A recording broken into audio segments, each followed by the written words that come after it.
I've been in the security industry, the private security industry, approximately 20 plus years. I came from the RAF Regiment, Airfield Defence. I left there and went into close protection for several years, and then moved on to corporate security, national supplier of contract security, supplying to building sites and that type of work. I left that company and started my own business in 2001. I set up SWL in 2001 with the sole purpose of promoting good quality staff so that I could deliver a quality service to the clients. The reason why I had to leave my current employer was because of unethical practices which stretched through the industry, and I felt that that was inappropriate, and to start a business where people could come to work, be trained properly and enjoy the work was as important to me as delivering a good service.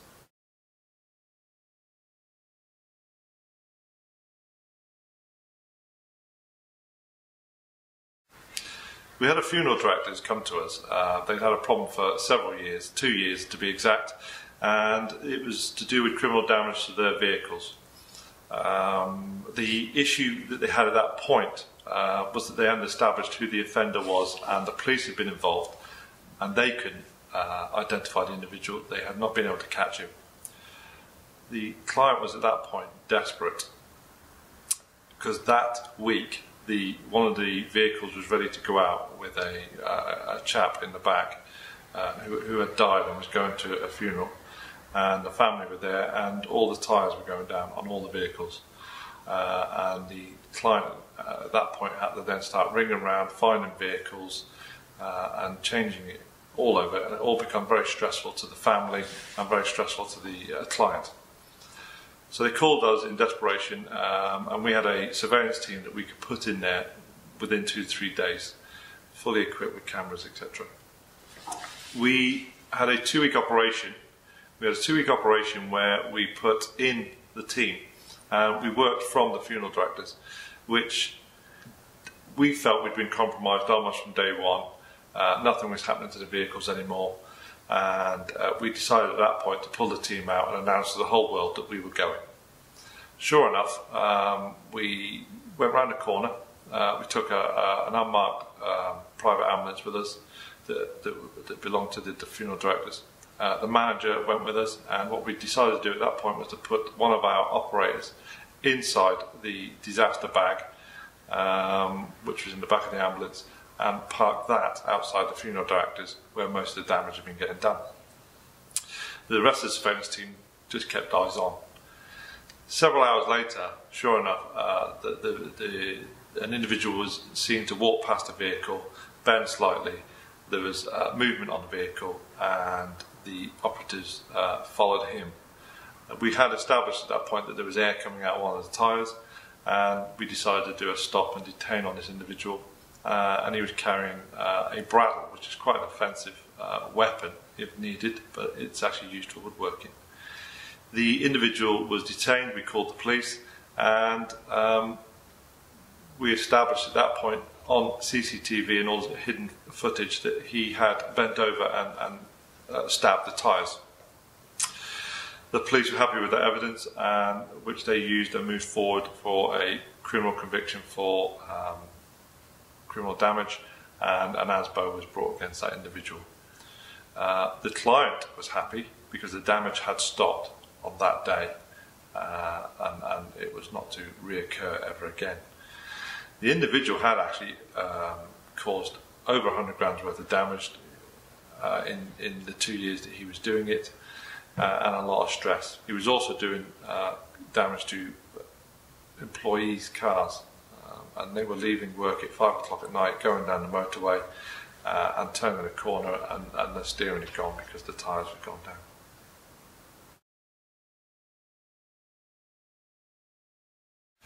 We had a situation where one of our clients had approached us with some serious issues in their stores, retail stores, and they were having a lot of antisocial behaviour, which was having multiple effects on the staff and the business as a whole. The losses were up, the stores were being damaged, the staff were leaving, etc., etc.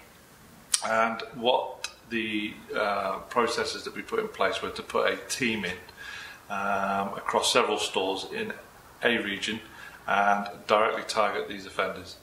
And over a period of time, approximately about 12 months, in partnership with the police, the local authority, the ASBO unit, we had targeted these individuals and thereby removing them not only from the store but in some cases from the community, which was a major result. What the client came back with was some benefits such as 0% losses of staff, which meant no retraining, no new uniform, no recruitment, which was saving them money on a level they'd not experienced before. One of the major benefits to the whole process that we'd followed was that the systems that we created and the teams and the experience that they'd gathered whilst doing this over 12 months became almost our service delivery.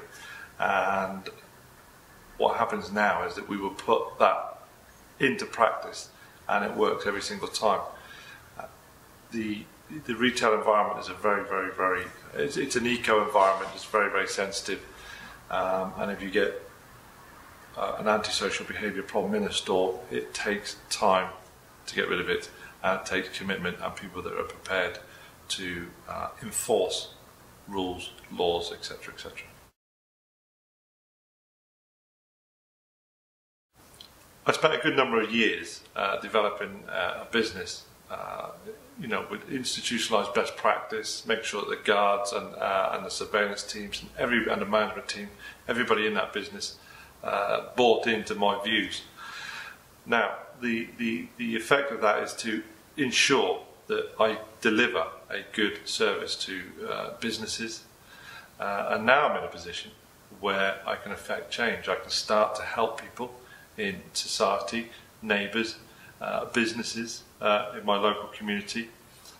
It's very often that you hear about a small shop that, a husband and wife shop, a corner shop that gets all these problems, and yet they don't have a budget or the knowledge to fix it. I can deliver now to those people because I'm supported by the business and larger chains that buy into my concepts. For example, our retail clients rely heavily on our paperwork processes that then get used for ASBO units because we have contacts and connections with the ASBO unit. We understand civil law and we follow that process. All our processes are designed around that, which we understand fully, and we execute them every single time. And that allows us to reduce costs to the client by eliminating the problem much quicker, much more effectively and much more aggressively. One of our clients had a repeat offender, a persistent offender that kept coming into the store. It was abusive to staff, would steal, staff would attempt to remove goods and be assaulted, and this individual was stealing close to £150 a day. We got our team into the area where he was working, we monitored what he was doing, we started processing crimes when we weren't even on site, i.e. recording footage, doing statements, taking the client staff out of the equation and putting ourselves at the front. We would then pursue that individual and at some point stop and detain. All that footage and evidence went forward for the criminal convictions. It also went forward for civil action, where an injunction was issued against that individual not to enter those stores. The individual didn't take that into consideration when he entered the store again some 2 to 3 days after initially getting the injunction, and all we needed at that point was one disc with the CCTV footage on it, one statement from our officer on the ground, and what that resulted in was a return to court to get a committal to prison.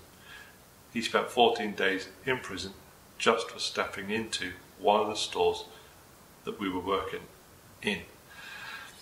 The individual's never been back.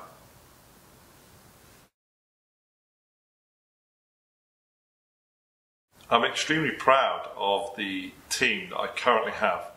They are delivering on everything that I have as a vision for the business, and that's coming out in contracts like the Poole Town Wardens, which is a local authority contract, where the guys, the officers, are working with the public, and they're there to support the small businesses that are in Poole High Street. And Poole is on our doorstep, it's our town, and that's the way we treat it. And every business that we take on as a client is treated the same way. But I'm particularly proud of Poole Town Wardens because of the feedback I get from the local retailers, where they feel supported. The contact every morning with the guys, where they say good morning and they support them. If there's a radio message goes out, they're there within seconds or minutes. And yeah, the feedback from the local authority and the local police, and more importantly, the businesses of Poole, the feedback is very positive, and that excites me.